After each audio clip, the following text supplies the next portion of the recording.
So welcome everyone. And so also just that so that you know, this is recorded, as you all know, and we're going to record the session and offer it for anyone that couldn't make it today. I know some of you that are not here actually have been emailing that they didn't want to miss class, but sometimes the times don't work ever since we started opening the world. So just really briefly, welcome everybody. So good to see you all again. It's always good to be with you on Fridays. I'm excited. Just an announcement, I won't be here next week, so no class the 10th or the 17th, because I will be on retreat. So just put it on your calendars and make sure that you're not waiting here alone. But we'll be back on the 24th, so we'll continue on. It's just those 2 days that I'll be away. So I just want to make sure that everybody knows that. And so Lisa, her name is Lisa Kring, and she's a licensed clinical social worker with a background in dispute resolution and family court mediation. Lisa is committed practitioner of mindfulness Vipassana meditation for over 10 years, graduated from the dedicated practitioner program at Spirit Rock in 2014. And she has studied with Dan Siegel, Joan Kabat-Zinn, Beth Mulligan, Trudy Goodman, just to name a few that we all know, plus many, many others. Christian Wolf as well, who was here with us. Everybody knows Christian. And so she leads classes in mindfulness self-compassion as well. And so if you're any of you is interested in mindfulness self-compassion, she'll also be teaching a class called Stress Less coming up. So if anybody's interested on that, you can check out Lisa's classes as well. And we'll put it all in the chat anyway for you, just to make sure that everybody knows where to find Lisa. So we're really excited today because Lisa will be talking about compassion for traumatic stress.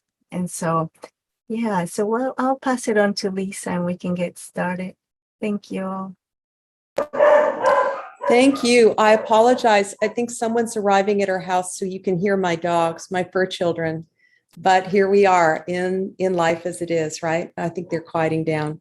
So thank you, Alex. And what a beautiful invitation to share space with you all. And as Alex said, we taught together.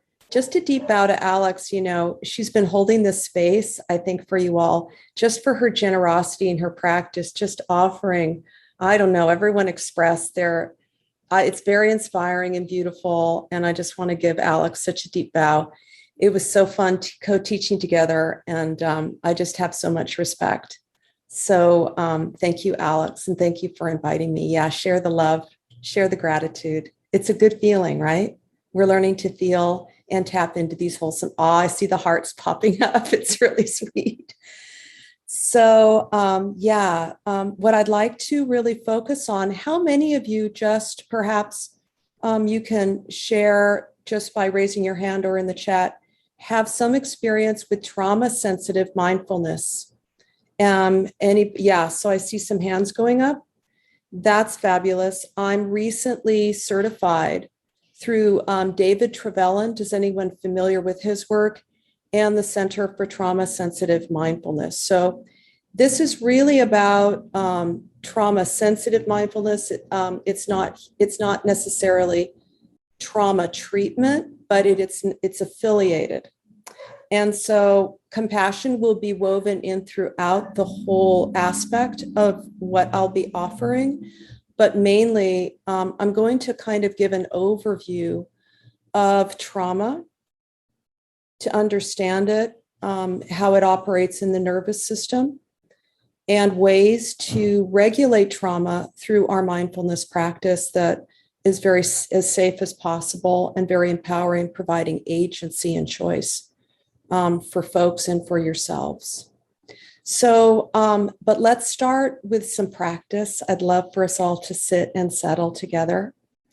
Trauma-sensitive mindfulness practices involve mainly 3 things. And so I'd like to just incorporate them into the meditation, and you can feel into this for yourself and try them on. First is orienting, so I'll be starting with that. We're really learning to rest in the animal body in the present moment in ways that actually feel in the present moment as best as possible, stable and supportive, that we tune into those elements wherever they may be through our senses. And then another aspect of trauma-sensitive mindfulness, orienting and then grounding. So I'll move into some grounding. And then last is resourcing. Maybe some of you are familiar with this. So let's get started, and I'll just kind of gently guide us through some of these so that you can feel and try them on.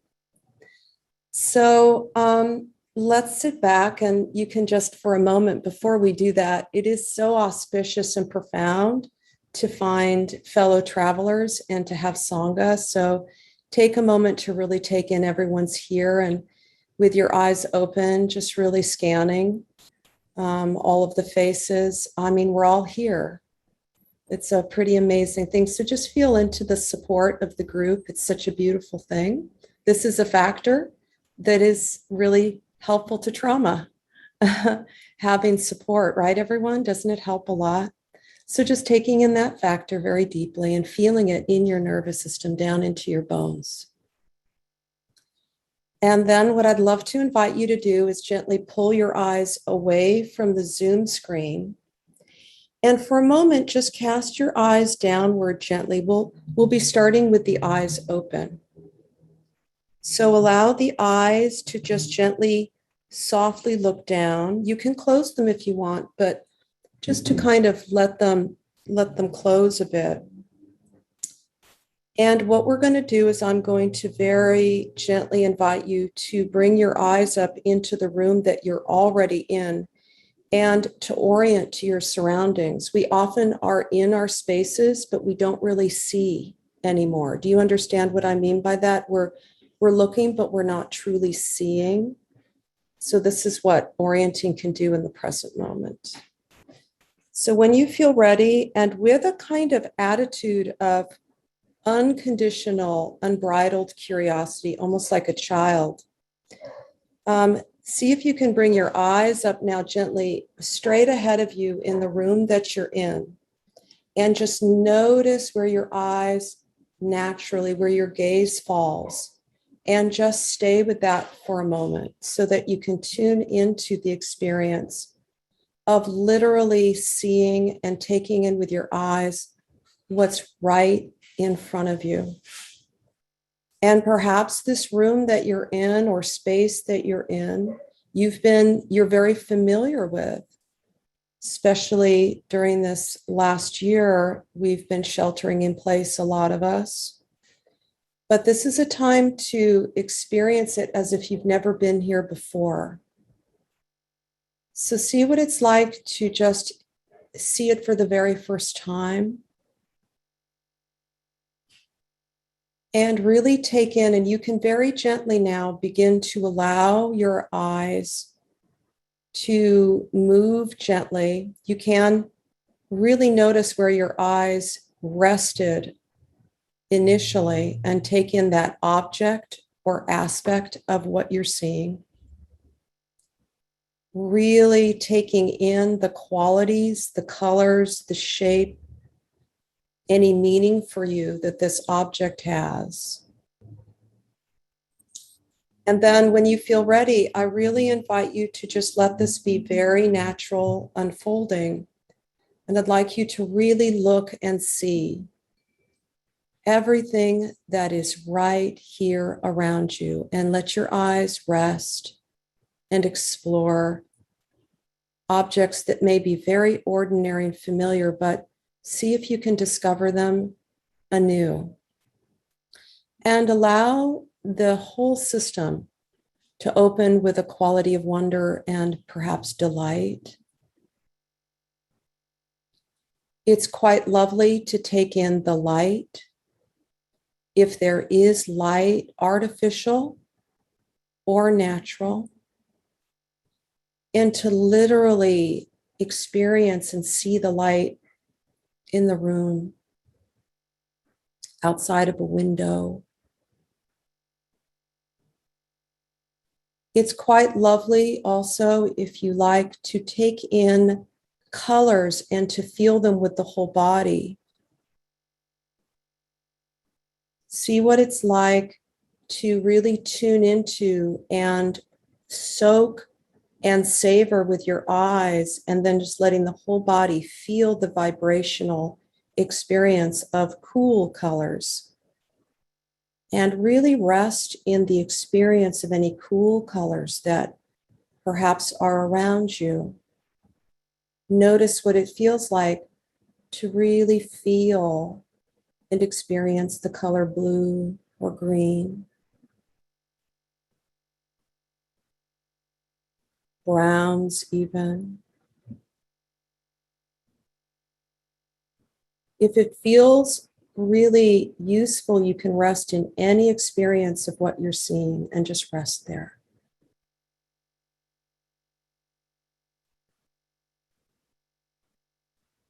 It's also a lovely thing to perhaps open to the warmer colors around you, reds and oranges, yellows. Once again, how does this feel in the body as you rest in these colors?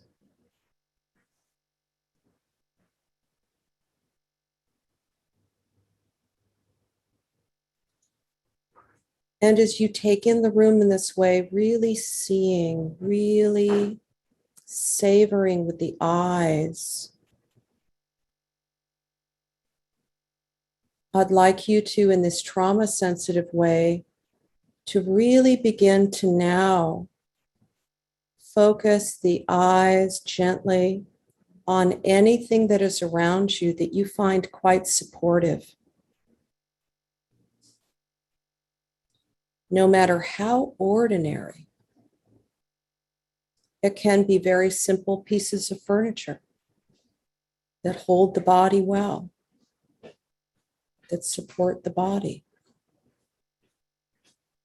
Of course, it can be objects that are meaningful and personal, books and photographs and perhaps paintings. Allow yourself to really take in any objects that are right here. Really feel into them with the eyes.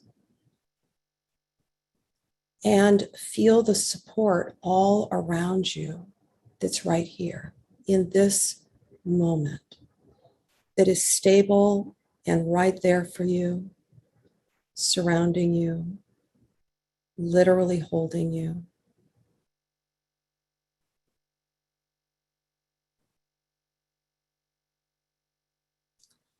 And lastly, it's lovely if you're inside a space to really notice and look at the walls. Really look around. You can look behind you and see what's behind you. Really look and see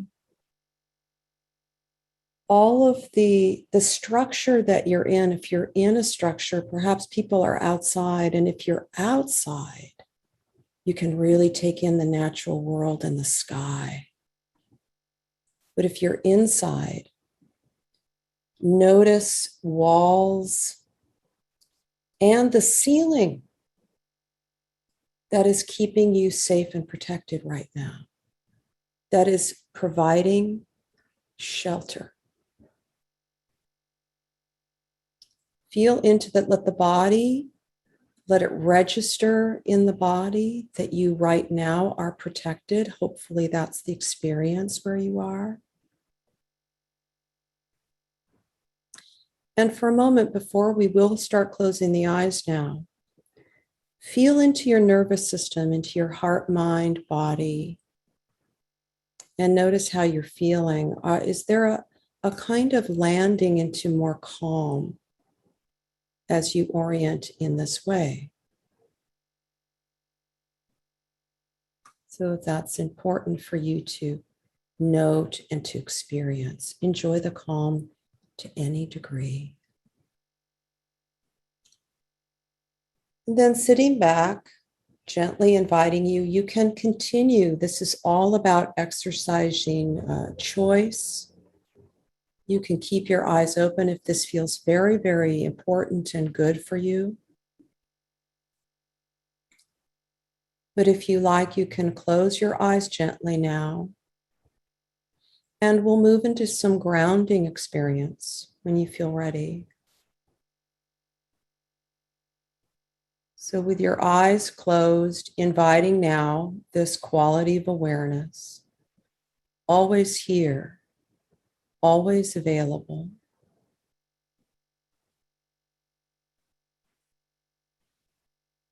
Allow it to begin to rest and expand into the body as a whole. And just feeling this body right now in the room that you're in, that you've just surveyed and oriented to. Feeling into the truth and the reality of this body.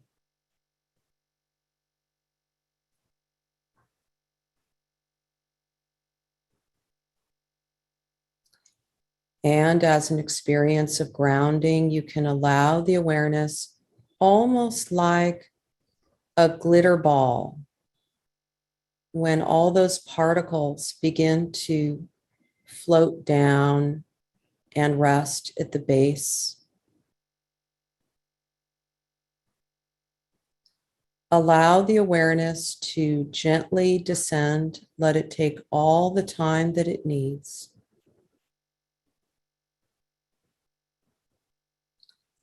Down into the lower part of the body, those points of contact that are connected to the earth.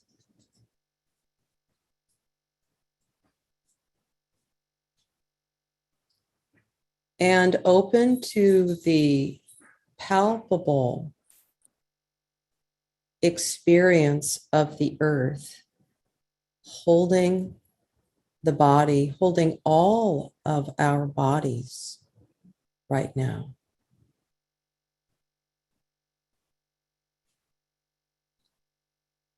You can feel the whole body's weight being held and cradled,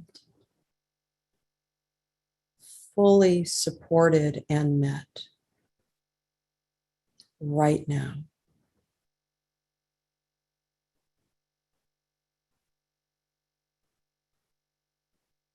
If you'd like to take a few deep breaths, you can breathe in gently, really feeling the breath. And in support of the grounding, you can gently exhale. And as you do so, just really allowing that wave of exhalation to flow through the body, allowing any tension or holding or accumulated stress, which is such a part of life. Allow it to flow out of the body with every breath, releasing it to the earth, releasing it to the care of the earth, surrendering more and more to the earth, really letting go, allowing the body to rest on the earth as it does, not holding on, no interference with that relationship and that union.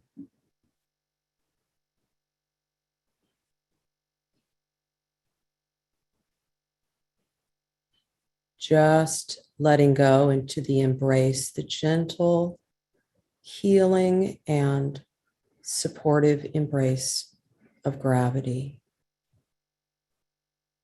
holding the body carefully to the earth.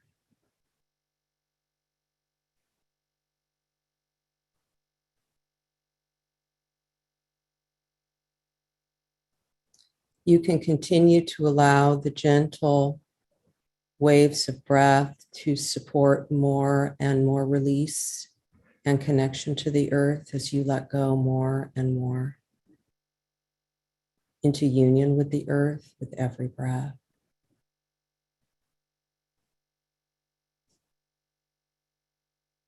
And perhaps there is energetically something to be received from the earth for you at this moment.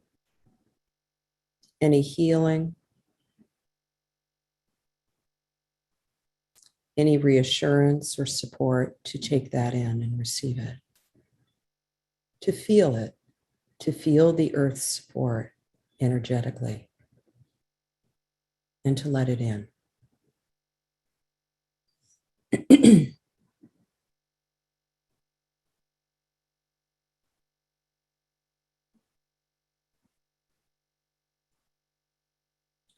Notice what it's like for you to rest.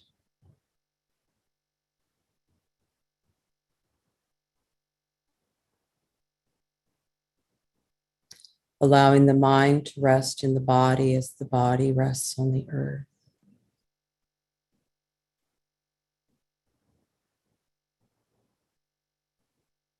And does this bring a quality of calm and stability? And noticing this in the body, heart, mind. Any peace or calm.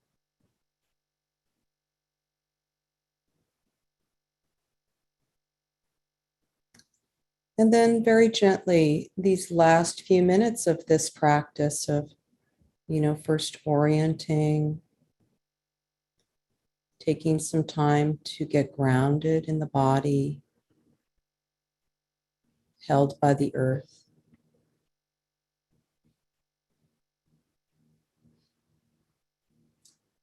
If you like, gently bringing in accesses and accessing some resources.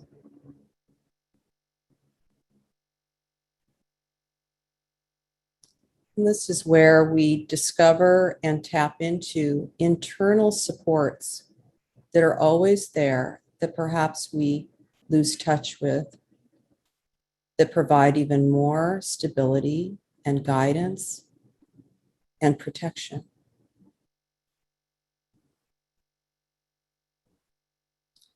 So just noticing what shows up for you right now when you invite any ancestors.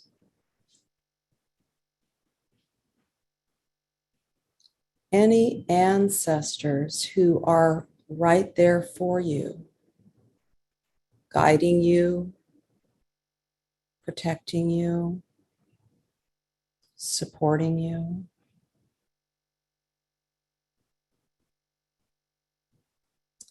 These may be ancestors that you know and are familiar to you, and this can be a lovely homecoming.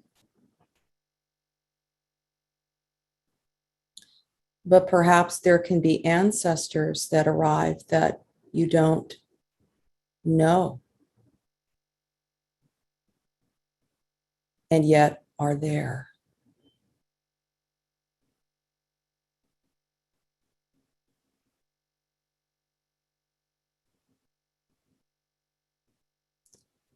Feel their support around you if you can just bring that in as you rest. Feel their presence and receive any support that they have for you, any messages.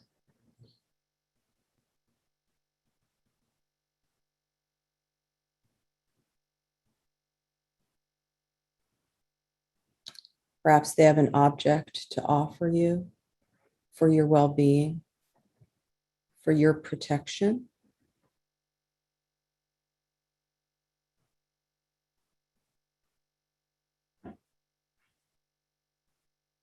So whatever feels natural, allow it to unfold as it will.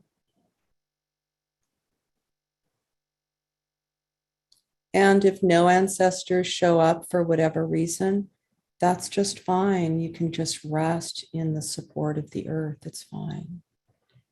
There's no expectation.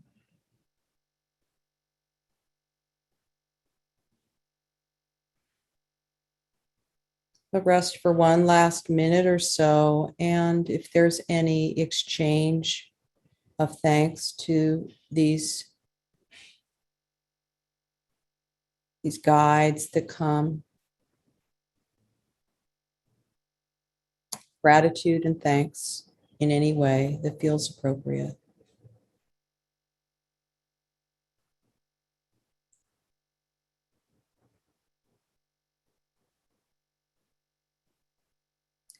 And for now, you will be letting them go, but know that they're always around you. And perhaps that's the message that can be communicated in any way. Receive their support.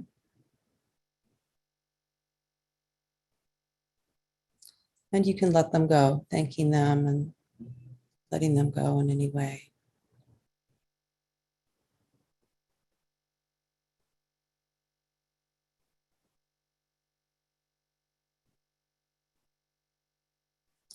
And for this last minute, just take a moment to rest in the body. Just feeling the breath that keeps us alive. The everlasting presence of the earth. It's a relationship that's always here.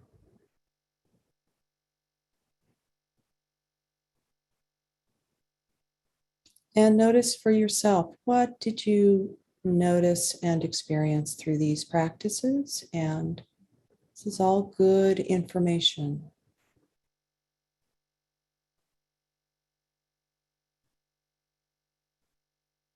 Give yourself a deep bow for taking this time to practice for your health, well-being, and stability on this earth right now. May we all be well.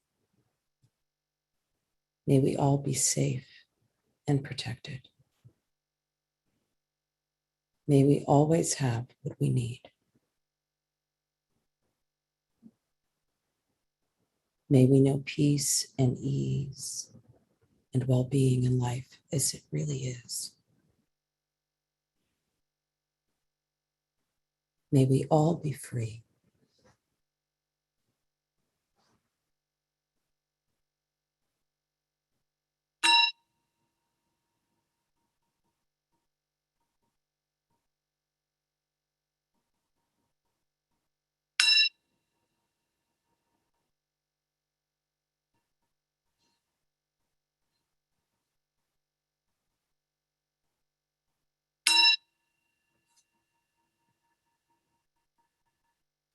So inviting you to open your eyes and stretch and move, of course, and settle in. And please feel free. Please feel free. Alex,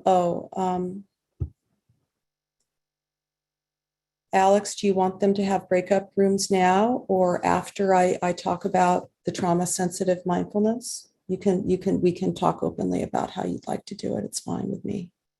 Yeah. I think if whatever you like to do is fine. It's an option if you like to just continue on. I think that'll be nice. Also, a little segue to just go for the talk. Whatever you like. Okay, great. Let me ask the group.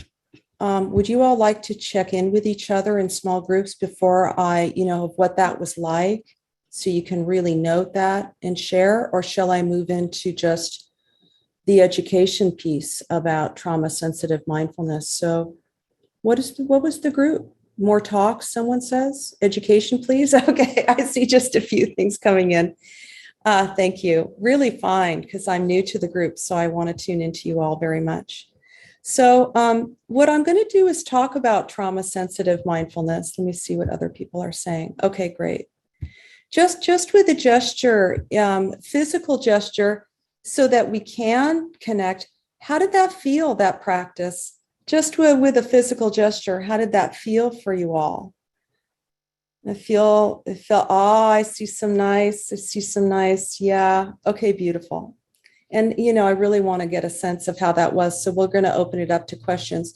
So even as I talk, stay connected in your body so that whatever questions you do have, of course, come directly out of your felt experience so we can tune into what you're feeling and really responding to that. Okay, wonderful. So I'm just going to provide an education. A lot of trauma-sensitive mindfulness is really empowering students and everyone with information to understand. Often with stress and traumatic stress in particular, we start to feel certain ways and we don't know why. And it's very confusing. We start to blame ourselves. It's confusing. And so it's beautiful to have the information. So I offer this to bring us into more empowerment so that you then are empowered to regulate your own nervous system in real time. So these are offered in ways that you can make it your own, coming from a place of understanding in the body and the nervous system. And maybe some of you know some of this already, so take it in stride, but I hope some of the information is helpful. So overall, when we talk about trauma-sensitive mindfulness and care, what is a baseline for this is an attitude of care.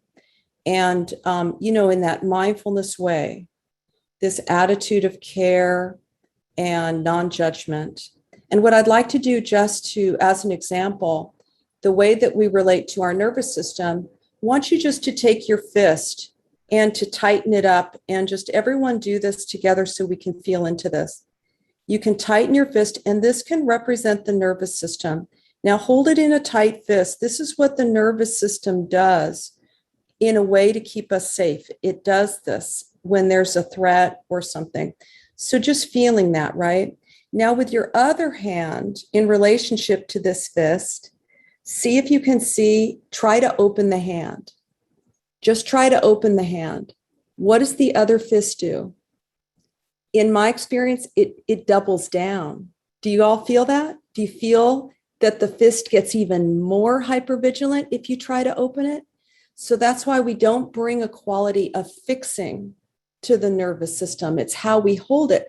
Now, still holding that fist that represents the nervous system, taking that other hand, now place it on there and just hold it without any agenda. Just let the embrace be so loving and compassionate. And just notice what happens now to that fist. If there's no pressure on it, it's just being held. Do you notice that the fist starts to open a little and relax? Do you notice that a little bit? So it's a byproduct that the nervous system will relax and find more ease when we hold it with this attitude of care and non-fixing. And it's more about a holding quality. We're not trying to fix or change anything or make the nervous system do anything that it's not doing. It will naturally regulate it when we bring this attitude to. So does that, y'all feel that quality for the nervous system? Can you see the difference? So that's really the baseline. Its job, the nervous system, is to keep us safe. And so what it really needs, the nervous system, is support. It needs respect, and it needs a lot of compassion. The whole idea for trauma-sensitive mindfulness and care is to see whatever you can do and to empower people to establish for themselves and for yourself conditions of safety, of refuge, and only you really know what that will look like and feel like for you. So this is incredibly subjective and empowering this way. So in every moment, this is what we're learning to do, is re-regulate trauma in the body. So let me start with the definition of trauma. I'm sure some of you know this already, but it's nice to kind of put it out there so we're all on the same page. Trauma is basically the response to a deeply distressing or disturbing event or unfolding events of some kind that overwhelms any individual's ability to cope. And it causes feelings of mainly helplessness and powerlessness. Do you feel me on that? There's a real quality of helplessness and powerlessness, and it diminishes one's sense of self and your ability to feel the full range of your emotions. It really narrows, you guys know this from MBSR perhaps, it really narrows the frame of our perception and our experience. Trauma is very, as I'm saying, it's very subjective. Not all experiences are landing as traumatic for all people. Do you ever notice that? There's a spectrum, there's a range. We might all be, and it's at varying degrees that people are feeling this. So this is something that we really have to respect. In trauma-sensitive care, there's a real shift from what's wrong with you to what happened to you. Do you feel the difference in that? Rather than what's wrong with you, the shift, and this is a big shift in the mental health field right now. The big shift is what happened to you. So there's no shame and no blame in that way. It tends to open it up to a much broader field. So trauma, it makes people feel helpless, powerless, overwhelmed, victimized, marginalized. So the regulation of traumatic stress is all about empowerment, as I've saying.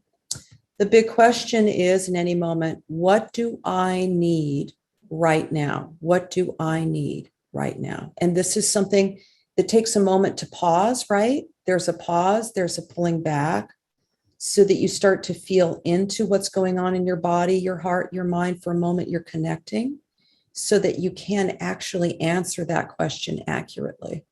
We get so pulled out of our felt experience by traumatic events.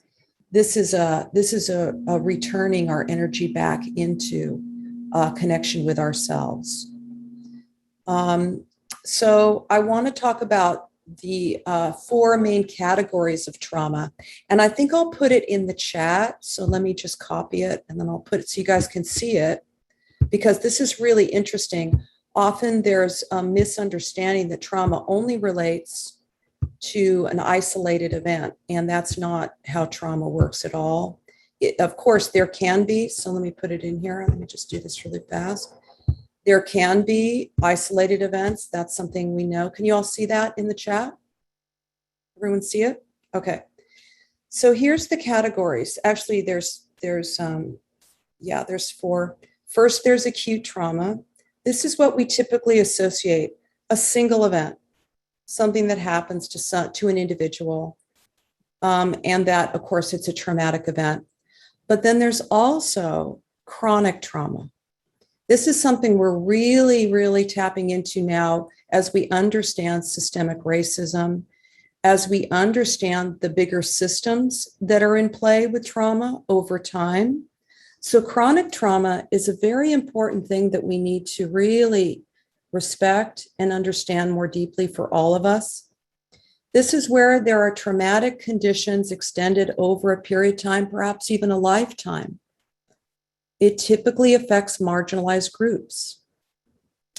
As I was saying, systemic racism, it also applies to those who've had perhaps childhood abuse and neglect or experiences of poverty.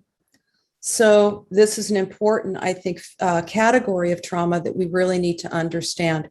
And you can see that depending on what marginalized group you're in, depending on how you center yourself in the culture you're in, trauma is going to have bigger ripples depending on your location in the culture, right? Does that make sense, everyone?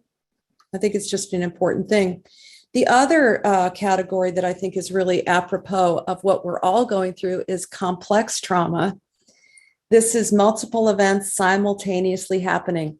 Is this not past year and a half been the most extreme complex trauma, at least in my lifetime? Does everyone, just a show of hands, do you resonate with this?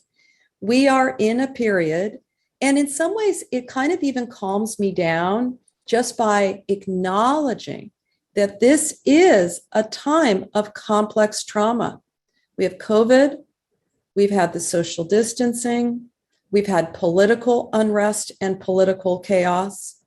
There's been grief and loss. We have climate change. We have the increased awareness of systemic racism.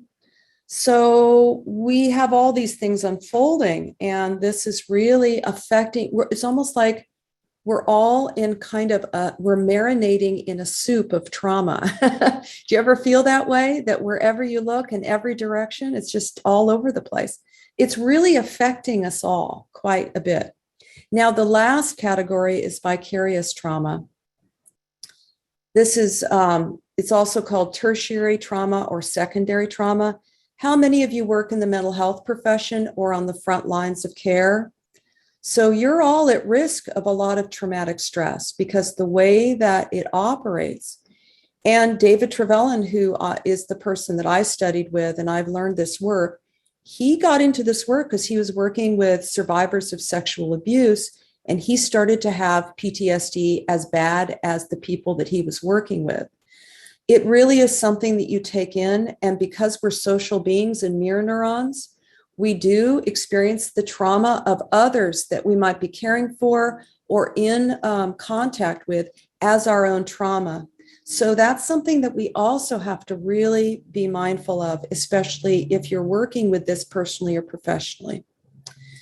So I'm going to move into an understanding of trauma as it works on the nervous system, and then I'll open up to questions because I think maybe it'll be a rich discussion, and I want to leave time for that. But let's really understand and explain that the nervous system, generally speaking, operates in a way where it's constantly, the clinical term is titrating. Has anyone heard that term? It's a titration process. It's very alive. It's not static. It's almost, you know how the sun comes up every day and comes down? The earth has a rhythm and a flow to it in the natural world. And our nervous system, our bodies are at one with the natural world. So the nervous system is constantly titrating. How many of you notice what it feels like when the nervous system opens up? Do you notice what it feels like? You feel awake, you laugh more easily, you just can receive a bigger picture and more accurate picture of what's going on. So that's what it feels like when the nervous system opens up. Now, it also naturally closes down for all kinds of reasons. That's very important and okay. How many of you know what it feels like when the nervous system closes down? Do you feel yourself get numb? Do you feel yourself tuning out? Do you feel yourself just wanting to turn everything off, not talk to people, where you kind of isolate a little bit?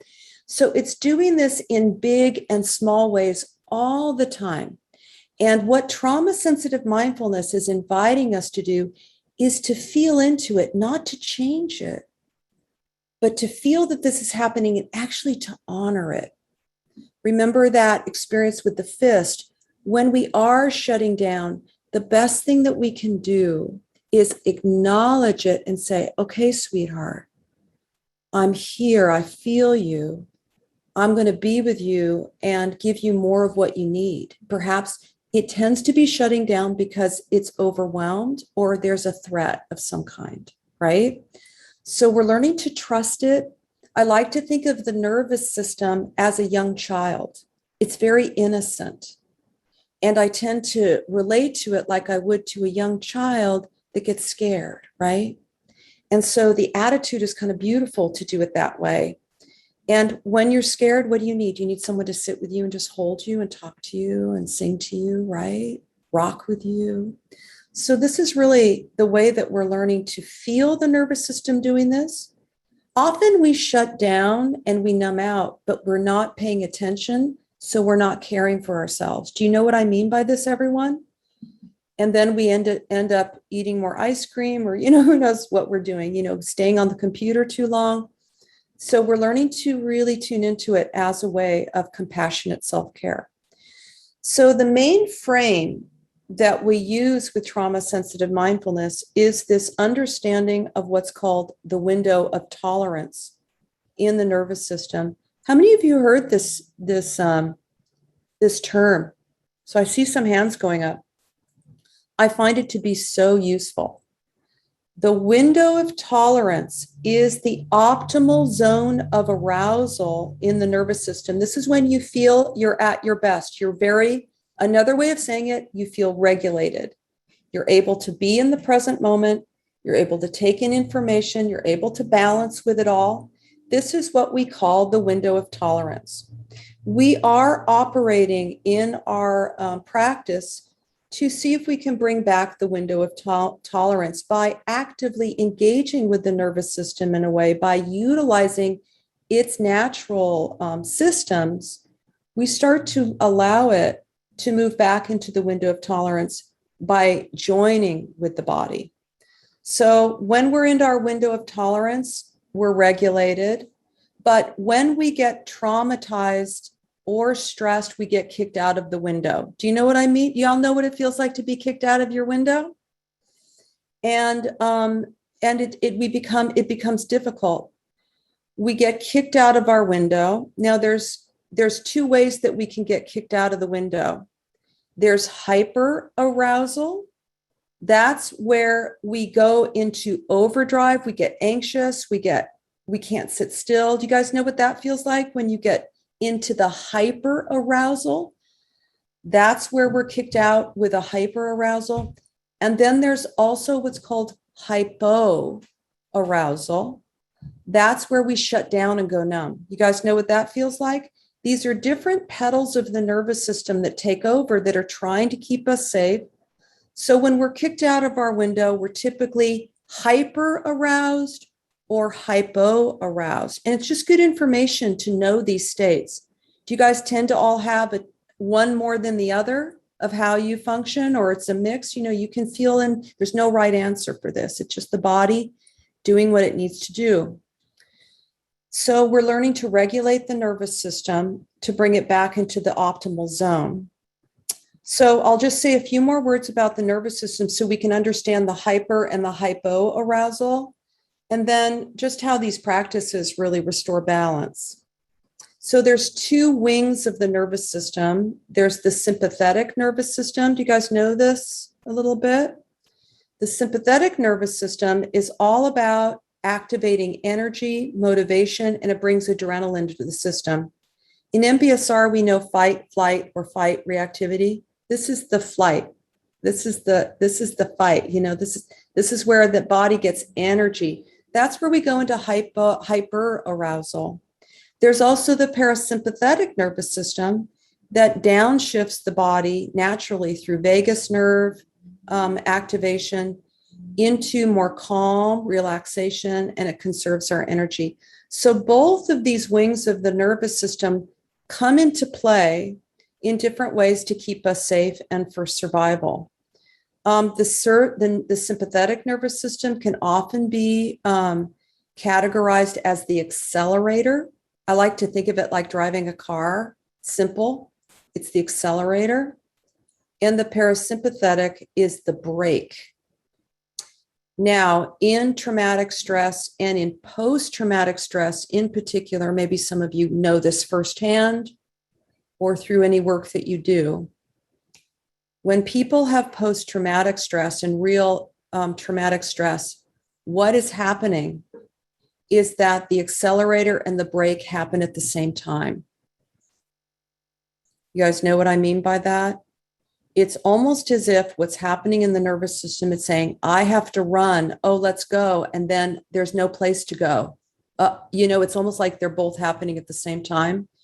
You can feel like a can of soda that's been shaken and the top's not off.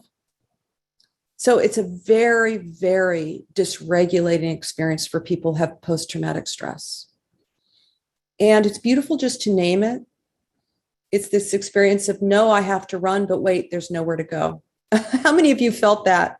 Has anyone felt that this last year? So that's really helping us to understand. So trauma-sensitive mindfulness really acts as safe anchors. So what we're doing is we're building a nice kit. You know, we need to have a nice kit of practices, very simple. And these are all very simple, practical, physical ways to harness the body's natural systems to bring us back into the window of tolerance.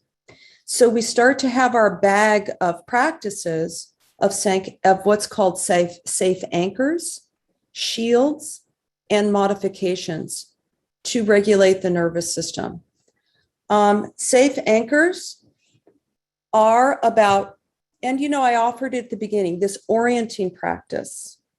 A safe anchor is often just opening your eyes and looking around in the present moment and finding anything around you that feels okay and stable, and really putting your energy into that.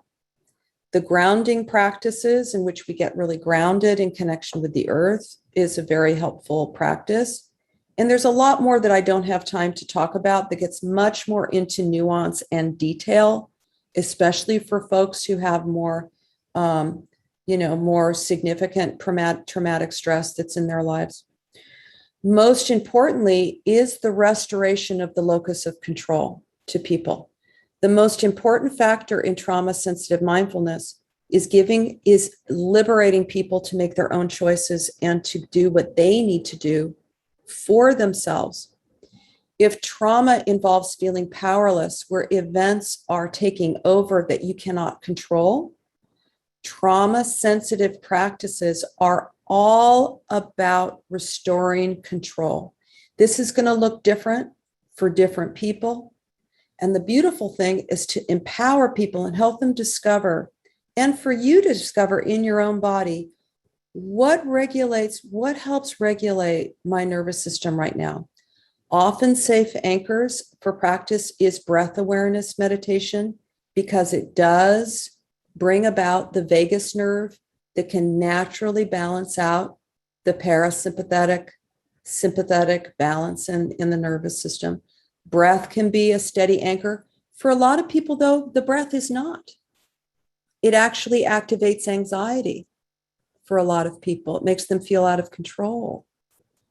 So perhaps a better safe anchor is soles of the feet, where you really walk with your feet on the earth and you take your shoes off and you feel your feet in the grass. And oftentimes moving practices are better for people than still practices. Movement, dancing, listening to really great music and letting yourself dance and move and cry. Another very important in mindful self-compassion, remember, we're learning to hold our nervous system with love and care, is touch. And that's where, how many of you utilize physical touch as a safe anchor and as a regulating experience in the body? And we can just do this. Put your hands on your heart. Let's end with this, and then I'm going to open it to questions. Let's put our hands on our heart and just hold. Once again, in that quality of no fixing. We're all going through a lot right now. Can you feel the care for yourself? Can the warmth of your hands be the care that just gets absorbed into your nervous system? And I want you to just you can add pressure, you can pat your heart, you can rub your heart, let it be juicy and real. And you can also, now I tend to do this a lot, I tend to rock. Like I said, the nervous system's like a young child. You're doing everything you would do for a baby or a young child that feels scared. You're protecting and you're holding. I often rock and I hum. Sound, physical touch, and soft vocalizations all restore the nervous system back to the window of tolerance. Does it feel good to rock, everyone? I just love it. I rock a lot, and no one seems to notice when I'm doing it. So I'm just looking at the time. There's a lot more nuance, of course, but I hope that this has given you, has this given you a good interview? An overview of kind of what this is about? So I'm going to just, Alex, why don't we step back and see if there's any questions or sharing. I'd love to hear from any and all of what's arising for you, any questions you have.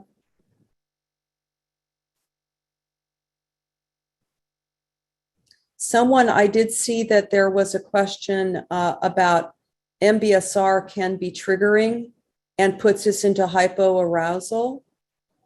This is really why the whole field of trauma-sensitive mindfulness has come into play. Because a lot of people take a class, a mindfulness class, MBSR, what have you, and they get triggered. They of course, they become flooded. And this is what do you call it? Disequilibrium in the nervous system. It's really important in any mindfulness-based class to always give people choice and to offer the practices, but give people a lot of modifications. If you start to notice the hypo or hyperarousal, open your eyes and get up and go take a walk and come back. Like, really, this is a radical kind of please, giving people a lot of space. Does this make sense, everyone? So yeah, mindfulness practices and meditation, when people close their eyes, what's not integrated or healed shows up in the body system. Do you guys know what I mean by that? Everything just shows up. I was just on retreat. Whatever's unintegrated, boy, does it come into play, right? And it's showing up because it's in need of healing and love and integration. Well, thank you so much, Lisa, for your explanation. If you don't mind me intervening here, it's just been amazing when you all agree how helpful this is. Yeah, it's just been so helpful. Thank you so much. And I see Will had his hand up. I don't see Will. Maybe he dropped from the call. But LB, Luisa, you have your hand up. I'm gonna invite you to unmute. There we go. Oh, there you are, Will. Oh, Will, hi, good to see you. I saw you drop in. So I was calling on Luisa, and then Will, you can go next. Yes, I saw you. Okay, perfect. So Luisa, let me invite you to unmute your mic. Let me see. Oh, hello, everyone. Thank you so much. My question is, now that kind of we all understand that we're all experiencing kind of this new DEFCON 5 of complex trauma. When I am trying to support myself and have boundaries, but then also support neighbors in all kinds of different situations, teachers, parents with small children. I have a college student. Last night I got a call around, near midnight, and the parent was watching the news, and it's kind of like, they staggered everything going on. And we went from kind of a DEFCON 5 feeling to almost kind of a releasing of laughter, because it's just so bad. Yeah. But there's a desire to, I'm wondering, there's a desire to help and a desire to listen and a need to boundary up at the same time. And it feels very complex. Even as a person who's plus 60, I feel lost sometimes, that maybe more often than not these days, on how to navigate that, because I'm really working with friends and people I truly love, and I feel like I'm letting them down. I mean, I'm just, even as a listener, I'm letting them down. Like and they're not in the training as well, they're not doing this. So, they're working 8 to 5, all different scenarios. Yeah. And I'm kind of the listener right now, and I'm failing. I'm kind of failing. and I'm not judging myself. It just is. Yeah. I want to do better. So. Boy, who relates to what she's sharing? Is this not all what we're feeling on some level? I just want to say that and I can only speak from my experience, what has been really helpful for me is to always start with myself. This is the self-compassion piece, to stay first tuned into and connected with my own titration process, because you kind of described that, right? That sometimes you're open and sometimes you need the boundaries. There is that natural process, but that what is most important is to stay mainly connected with your own experience, to learn to regulate your own experience as best as possible, to get really make this more a part of your life, which is what I've done.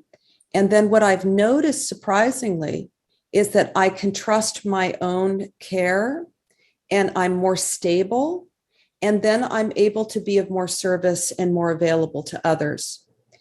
There is a radical practice of equanimity that I think what you're touching into is this understanding that there's a lot that we cannot control.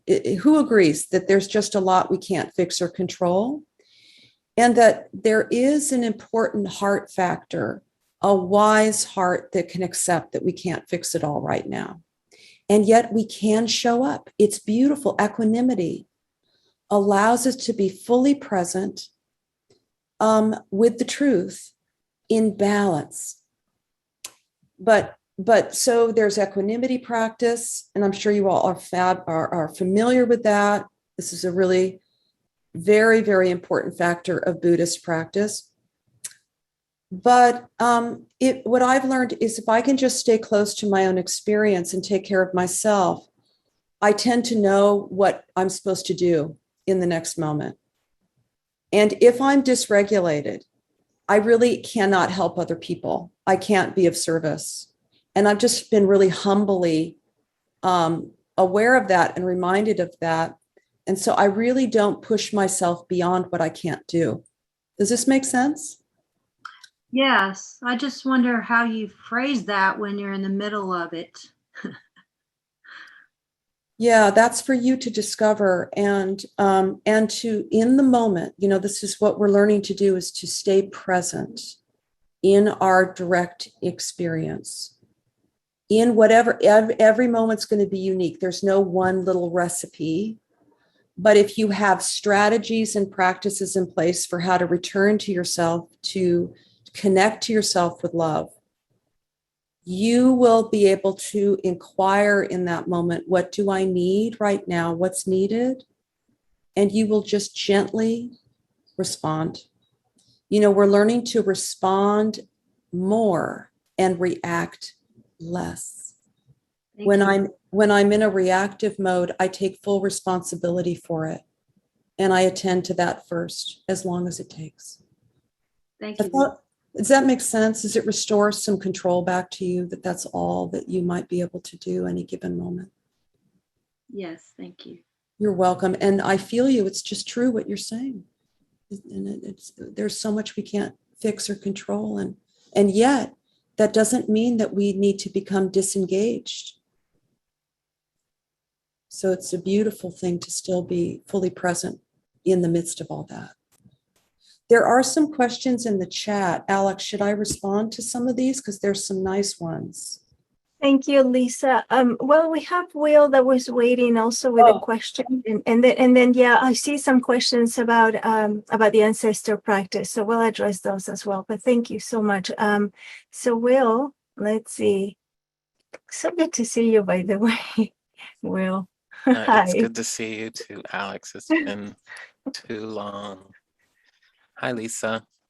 I've sat with you before, and it was an equally transformative experience. You spoke to an experience specifically that I've had in the last 7 days of being at a training and telling a story. I tend to throw myself out there playfully into role plays. And I was doing that, but I shared the true story of someone who I was supported in the past and found that the trauma was in me. And so I've never had any other professionals say that the way you just did, that I didn't balance the empathy that I put forth with self-compassion. And so it stayed there in a place I didn't even know it lived. Yeah. And I've been in the hypo, escape, down, closed all week. Missed almost every appointment that I had, and I didn't know what it was.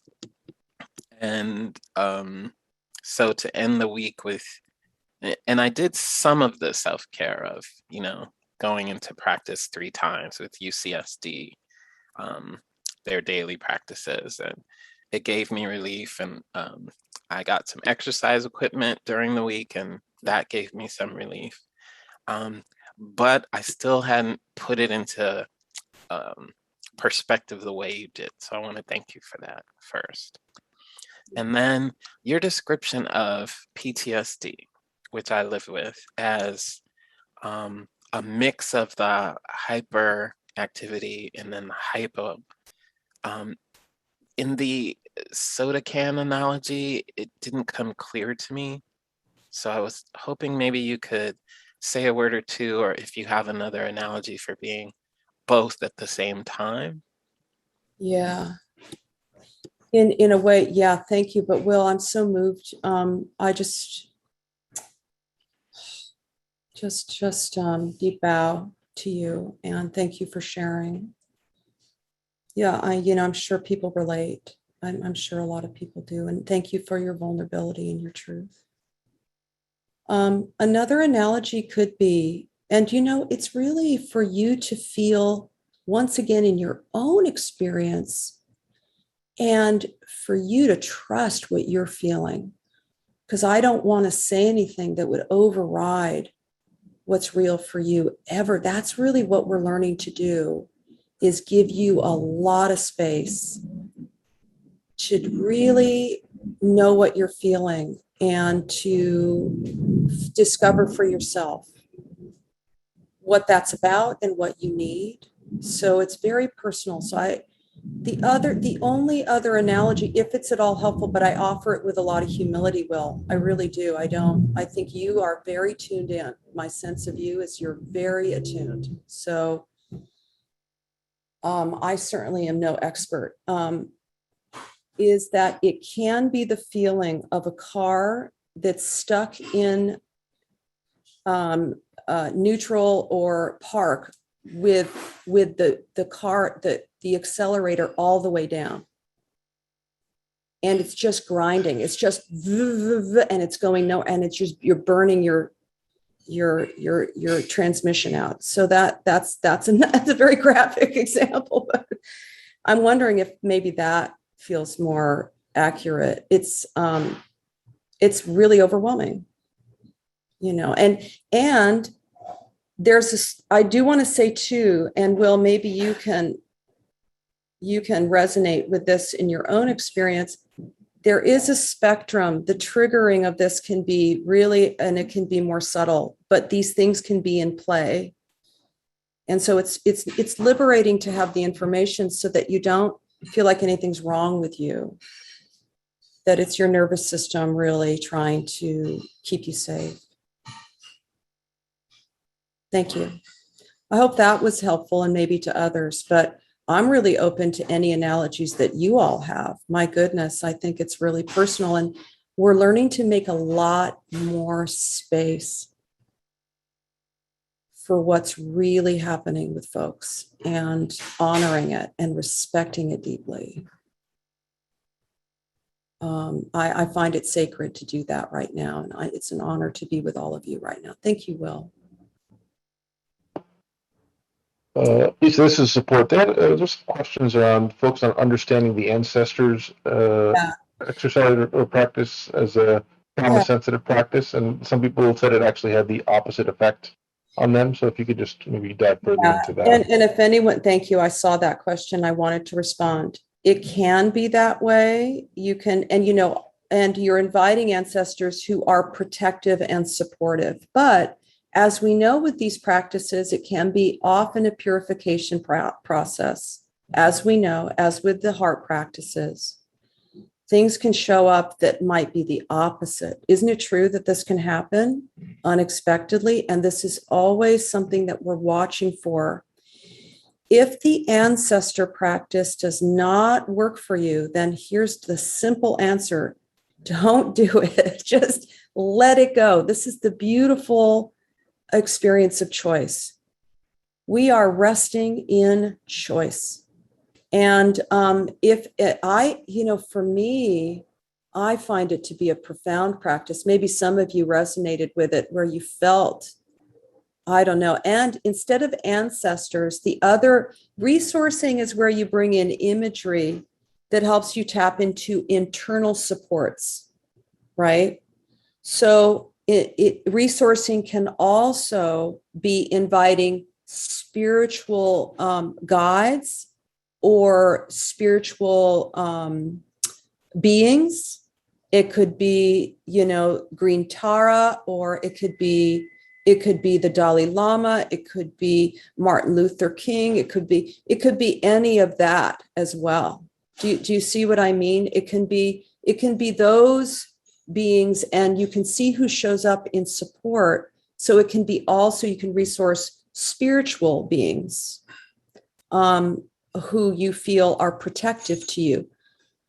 Activists, poets, whatever shows up for you. And so once again, I open up, I give you more choice is really the answer to that. And if we had more time together in this process, this beautiful process, it's more that it would be the process of empowering you to find what is landing for you and what supports you.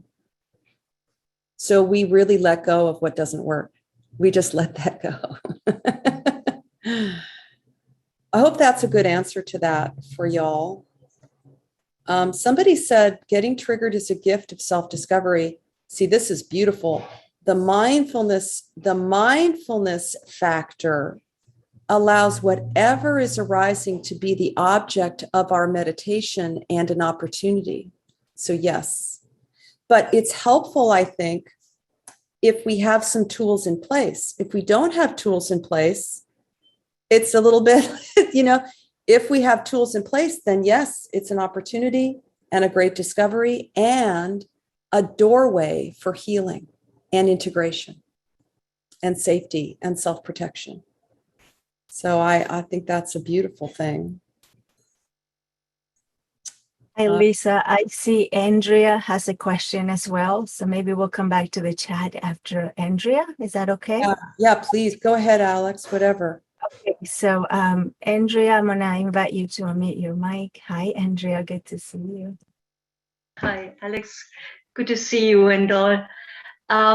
No, I don't have a question. I would just say something very shortly to the ancestor practice, because I really was astonished that this came. Also, Lisa, that you mentioned this and this practice, because I didn't know it and had never heard about it, but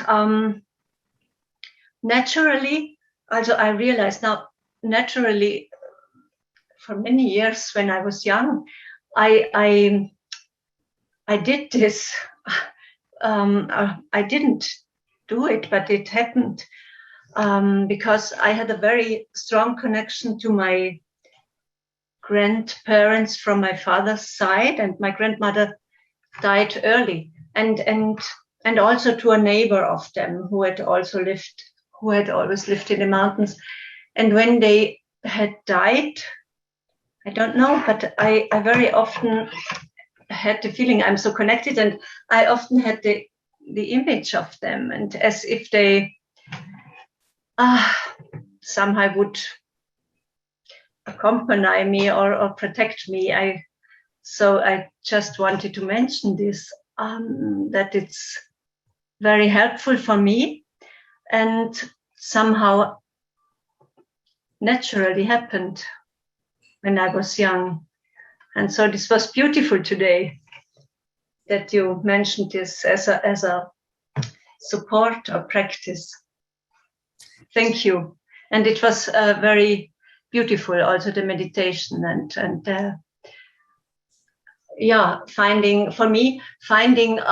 looking for things, for example, in the room, which support. Yeah. This was.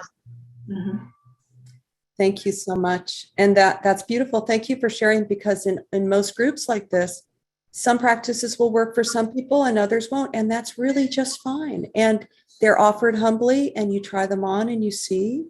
And so how beautiful that they showed up for you. And to feel their support. I love this. So I've obviously made it a part of my practice. When I sit and meditate, I let the ancestors in.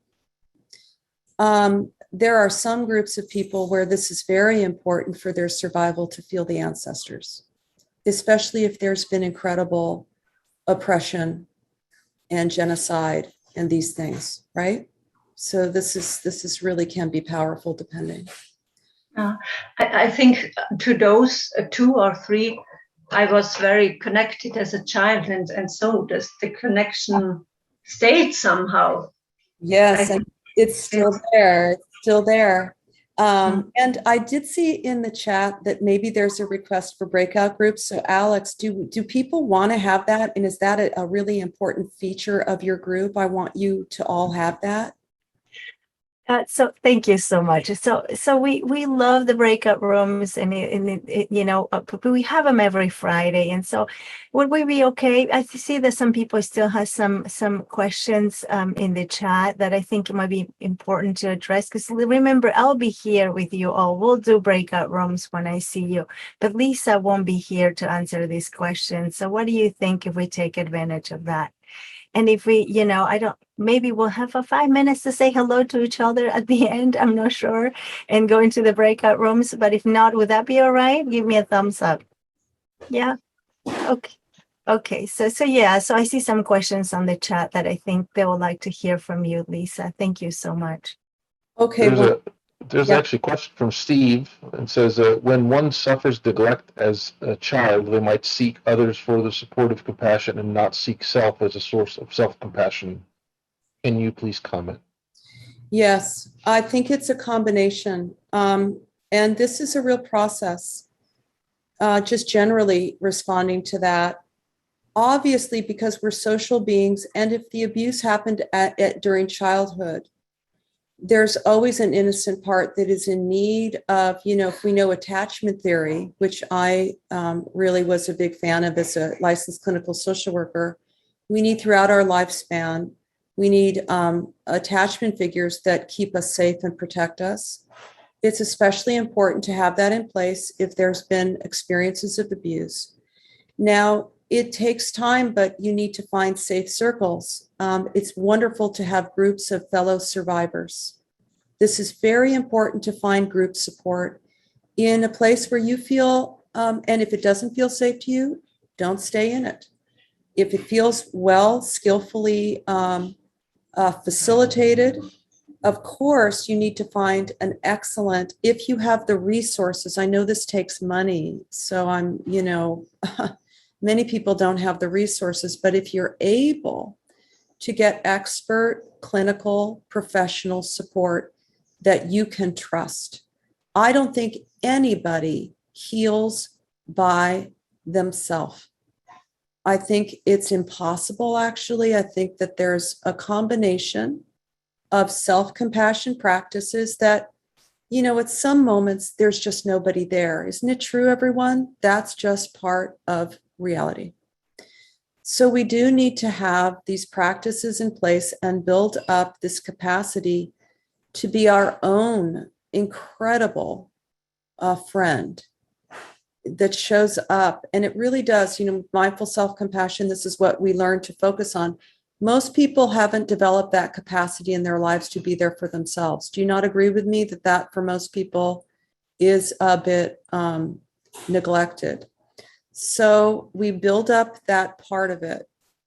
But I do think that the other part, essential, is community of care and healing, whether it be friends, family, or groups of fellow survivors, so that you're not alone with the particular kind of trauma that you've experienced, that you're in good company, because there's some people that will never understand what you've been through, and it's just not safe to talk about it.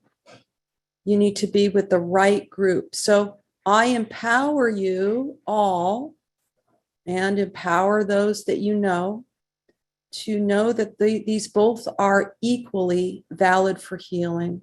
Nobody is an island. And there was another question. Somebody said, does that answer the question? Whoever answered that, do I feel that there's more on that? Or is that the other thing that I wanted to address is somebody says, what do we do when we freeze? Because how many of you, when you're really frozen and the break goes on, it's really hard, isn't it? Don't you find that to be particularly a little bit challenging, everyone, in your experience? I find that in that freeze mode, and of course I don't have enough time to talk more about it. It gets very nuanced. I want to say that there's no one right answer for any of this. It's more about empowerment and choice and exploration. But I find that when I'm in freeze, I tend to notice it as soon as I can. I tend to feel where in the body that freeze is being felt. Do you know what I mean by that? Where primarily in the body you're feeling that. And then I do a lot of touch. I literally put my hands on that part of the body without an agenda to fix it or change it. Remember that fist and that holding of the fist? Remember that? There's no agenda. This is just this kind of process of holding. I literally hold that part of the body. Often I do some rocking. And like you would with a child, and sometimes I do hum a little bit. And I just hold myself. I hold that part of the body, letting go of the story in the mind, which can be hard, but you want to let that move into the background. And then really feel the earth. Really feel the support of the earth. Lay down, get right down with the earth. Put your cheek on the earth. Let the earth hold you. And you know what? It kind of starts to shift in my experience, not because I'm trying to make it do that, but it naturally restores balance in the system when I address it in the body. Do you all hear me on that? Where I meet it in the body and I treat it in the body. I think that's a good question. You know, there's a lot on this. This is a very deep, rich process. So we could go on and on. Thank you so much, Lisa, for that. And I see that a lot of you have been inquiring about support groups. So if anybody in the group has any resources of online groups that could be supportive as well, you can put them on the chat too for others. That would be great. Thank you for sharing that, Will, as well. I've seen you kind of sharing your resources. Thank you. I think too about the resource thing. I do see in the chat, you know, maybe different countries have different levels of this kind of care, right? The Zoom platform might be a really amazing place to find support in groups, depending. Right? It opens the Zoom thing. There are some pros and cons. Yeah.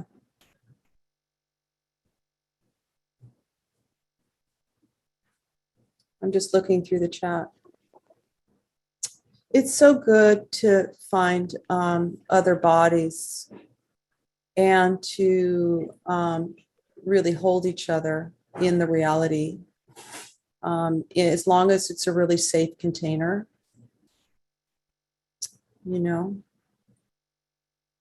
Really important for us as humans. We're, you know, the whole understanding of the nervous system really, really restores this understanding of the body as an animal. We are animals. We are mammals. We are sweet animals. And we need to operate in some ways on that level with each other in this very mammalian way. Is which all healing really comes about. I was just going to say something else, but.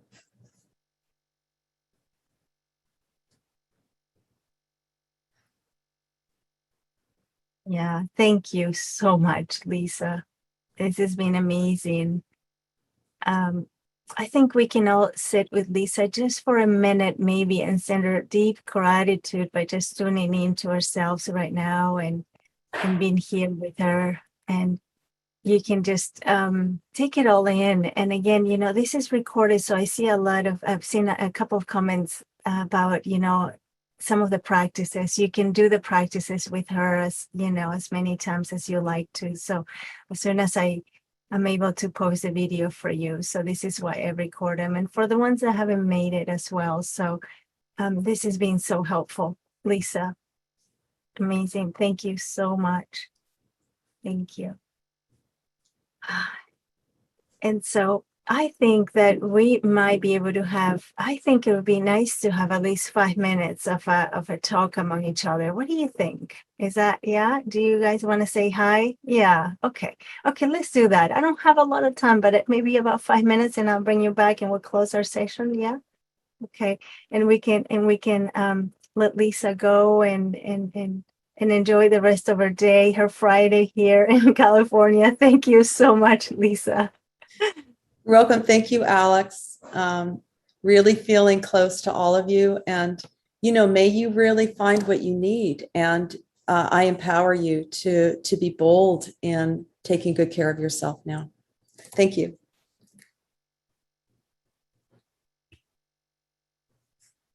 So if you're new, you will see that there's a little window popping up in the middle of your screen that says join breakout room. We'll just go for a little bit, say hello.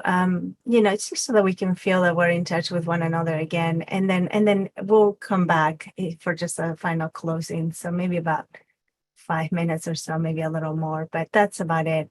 I want to thank you for your kind attention and for being so welcoming every time a guest teacher comes in, and they do it out of their own time. These are free sessions, and so that's really so nice of them to come and join us in this way. And okay, so here's the breakout rooms, and please say hi there, and I'll bring you back in a little bit. Thank you.